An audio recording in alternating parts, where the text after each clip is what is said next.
Assalamualaikum warahmatullahi wabarakatuh. My name is Aditia Rayhan, absent number 1. I will explain you about Gunting Syafruddin. Assalamualaikum warahmatullahi wabarakatuh. Hi everyone, my name is Kamila Syifa Maulida. I will explain you about nasionalisme di Java Bank. Assalamualaikum warahmatullahi wabarakatuh. My name is Rafi, Primastyo, Hatta. I will explain you about gerakan benteng ekonomi. Assalamualaikum warahmatullahi wabarakatuh. Hi, my name is Rezqila Ashya. Today I will explain about the economy of Alibaba.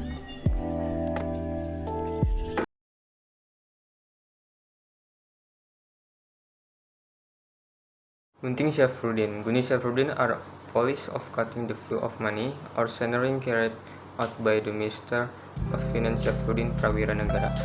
This bad policy was taken to save Indonesian declining economy. The story of Gunting Syafruddin, Indonesian launching the book Liberal Democracy 1950 to 1959 and Guide Democracy 1959 to 1966. Indonesia had to face first problem after independence.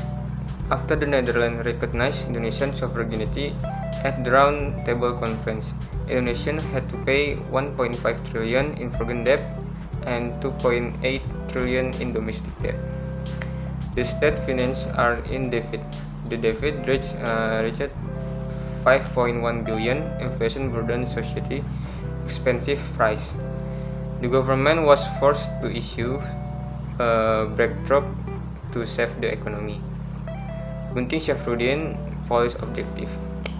The Minister of Finance of the Hatta to Cabinet, Syafruddin Prawira Negara, purpose of centering policy. Centering is cutting flow for money. On March 20, 1950, all notes worth 5 guilders and above were cut in flow by half. This flow is considered not to be a burden on the small people, because at the time, denomination of money above 5 guilders were only owned by those with middle to upper economies. The money cut are done literally. The banknote is cut in half. Nasionalisasi di Java Bank. The Java Bank is made for expediting VOC international trade. On the year 1752, the Bank Van Liening changed its name to the Bank Karen and Bank Van Liening, the first bank that pioneered all the bank in Indonesia. Over time, with increasing sense of nationalism, at the end of 1951, the Indonesian Republic government changed the name to Bank Indonesia. The goal of the nationalism is to increase revenue and to lower the export fee so that the government can make drastic savings. First, chronology. On June 19, 1951, the Java Bank Nationalization Committee was formed to plan a new law regarding the central bank and because there was no sovereignty in the monetary sector. Second, chronology. On August 3, 1951, the government was willing to buy documents or certificates held by the shareholders of the Java Bank at an exchange rate of 120% Dutch currency. On December 6, 1951, President Sukarno signed the law on nationalization of the Java Bank. This law was based on the need. How after the Dutch recognized Indonesian sovereignty in 1949, the government felt the need to immediately restore the Indonesian economy.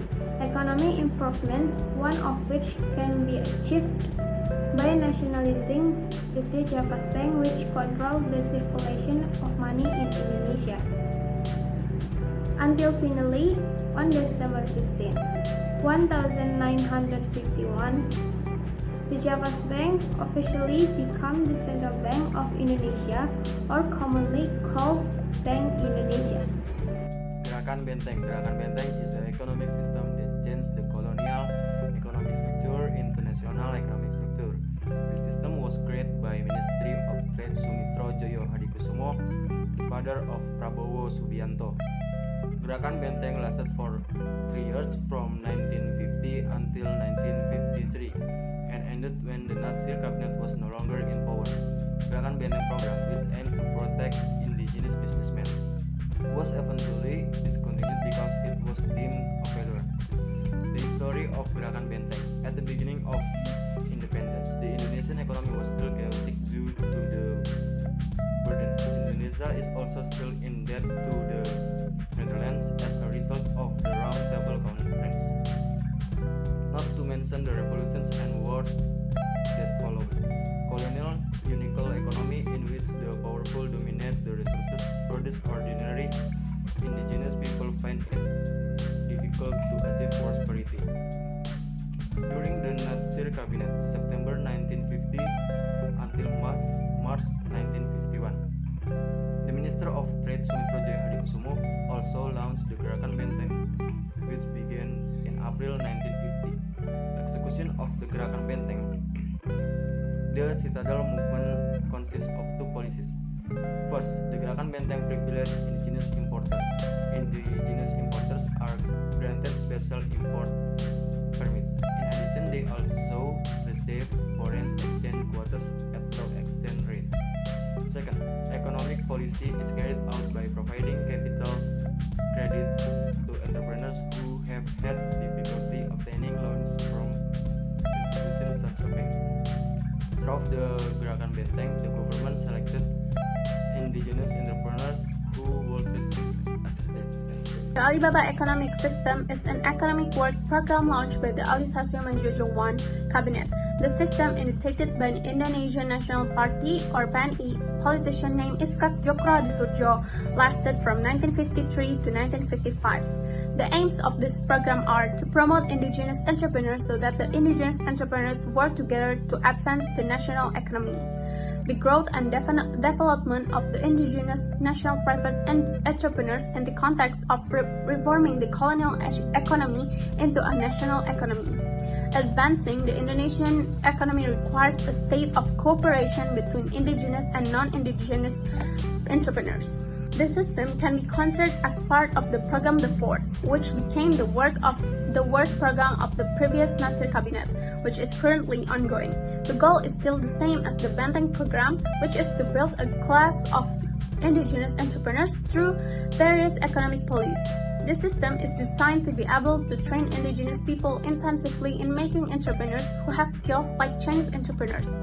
The training provided includes skills training for indigenous people as well as credit opportunities, license for business such as import permits. In practice, the training opportunities and credit rights and permits obtained by the indigenous people actually benefit Chinese entrepreneurs so that the initial goal of training for indigenous entrepreneurs education was missed. In addition, the mentality of prospective indigenous entrepreneurs is still far from the entrepreneurial spirit, such as often doing credit for consumption purposes.